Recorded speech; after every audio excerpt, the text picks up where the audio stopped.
దర్శకుడిగా ప్రశాంత్ నీల్ దర్శకత్వంలో తెరకెక్కిన తాజా చిత్రం సలార్ దేశవ్యాప్తంగా భారీ అంచనాల నడుమ శుక్రవారం ప్రేక్షకుల ముందుకు వచ్చిన విషయం తెలిసిందే.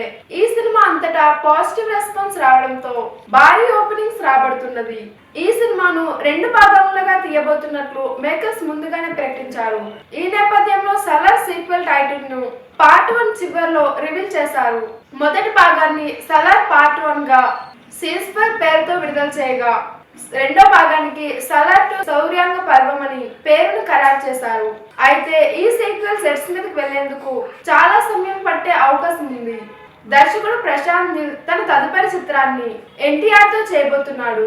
ఈ సినిమా పూర్తయిన తర్వాత సలార్ సినిమాకు పట్టాలెక్కించనున్నారు. చూశారు కదా, ఈ వీడియో నచ్చితే లైక్ చేయండి, షేర్ చేయండి, సబ్స్క్రైబ్ చేయండి. నేను మీ మానస యాంకర్.